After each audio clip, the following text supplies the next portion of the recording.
지난 몇 년간 옥상 텃밭 관리 방법도 많이 배운 것 같다. 그동안 아파트 베란다에서 힘없이 자라던 식물들이 옥상으로 올라가며 생기를 찾고 비교할 수 없게 자랐다. 식물에게 햇빛과 바람, 그리고 물과 흙이 얼마나 중요한지 새삼 느낀다.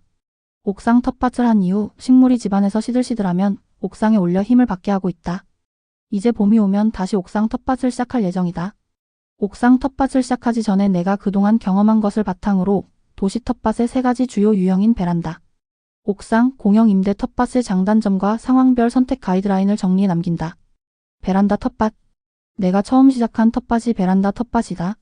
베란다 텃밭의 최대 장점은 집안에서 관리하므로 접근성이 가장 뛰어나고 날씨에 영향을 받지 않아 초보자나 바쁜 직장인에게 최적의 선택이다. 초기 투자 비용이 적고 플랜테리어 효과도 얻을 수 있다. 여기에 관리할 때 가끔 진딧물이 생기기도 하지만 해충 피해도 거의 없다. 하지만 단점은 공간이 좁고 일조량이 적고 통풍이 잘 되지 않는다는 점이다. 햇빛과 통풍 문제는 식물에게는 최악의 조건이다. 베란다 같은 제한적 장소에서는 화분 정도나 채소라면 주로 잎채소 위주로 재배 작물이 한정된다. 그나마 잘 되면 모르지만 나는 동양이라 베란다 텃밭은 몇 년 시도하다 실패했다. 설사 남양이라도 베란다는 통풍이 잘 되지 않아 식물 재배에 한계가 있다. 또 다른 단점은 베란다에서는 빨래를 널기도 해서 화분에서 먼지가 날릴 수 있어서 조심을 해야 한다. 베란다는 나뿐 아니라 아내가 쓰는 공간이기도 해서 아내를 배려해야 한다. 그래서 내가 베란다 텃밭 실패 이후 선택한 방식이 옥상 텃밭이다. 옥상 텃밭. 옥상 텃밭의 장점은 하루 종일 직사광선을 받을 수 있어 일조량이 풍부하고 바람도 잘 불어 통풍이 잘 된다는 점이다. 또 베란다보다 넓은 공간을 활용해 토마토 등 열매채소를 포함한 다양한 작물 재배에 유리하다. 이외 건물의 복사열을 차단하는 단열 효과도 기대할 수 있다. 단점은 옥상 전체를 텃밭으로 할 경우 흙과 물의 무게로 인한 건물 하중 문제와 누수 위험이 있어 건물 구조 안전 진단과 방수 처리가 필수적이다. 더구나 아파트인 경우 옥상 텃밭을 만들기 위한 전체 주민 동의와 법적 제약도 따른다. 거기에다 초기에는 설치 비용도 많이 든다. 아파트 옥상을 옥상 텃밭으로 쓰기에는 현실적인 한계가 있고 단독이나 빌라 같은 주택 옥상이 적당하다.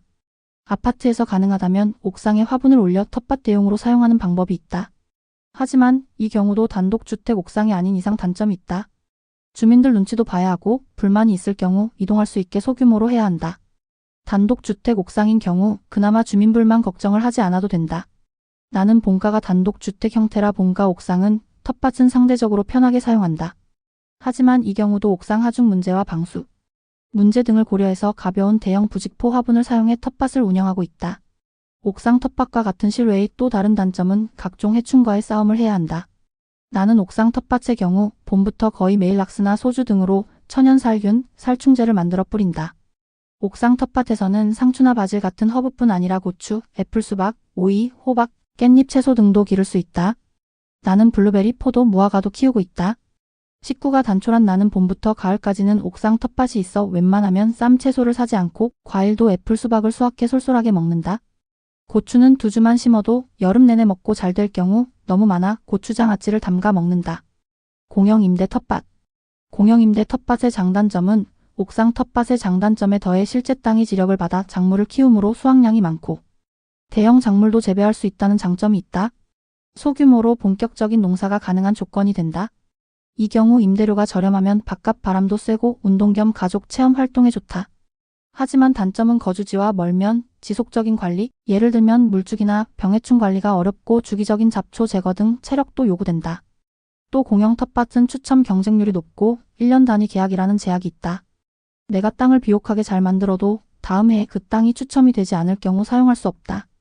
공영 임대 텃밭은 보통 지자체에서 2월 말에 주민에 공지하고 추첨을 한다. 나는 사는 곳에서 걸어서 10분 거리에 공영 임대 텃밭이 있지만 아직 직장을 다니고 있어 신청하지 않고 있다. 옥상 텃밭을 해보니 아침 저녁으로 물 주는 것도 일인데 공영 임대 텃밭을 신청해 운영하면 관리하기 힘들 것 같기 때문이다. 또 옥상 텃밭을 해보니 식구가 많지 않을 경우 채소류 등은 옥상 텃밭으로 충분하고 너무 많이 수확해도 처치가 곤란하다. 공영 임대 텃밭은 나중에 퇴직하면 집 주변에 있는 공영 임대 텃밭을 신청해 운영하고 텃밭에서 수확한 것들을 주변 지인들과도 나눠볼 예정이다. 퇴직하더라도 집에서 멀거나 주말 텃밭은 그걸 유지하는 게 또 일이라 아직은 생각이 없다. 아무튼 올해 옥상 텃밭의 채소는 작년과 같이 상추, 바질, 고추, 오이, 깻잎, 미나리, 파, 부추, 돌나무를 심고 과일은 애플, 수박, 블루베리, 포도, 무화과를 키울 예정이다. 2025년 2월 23일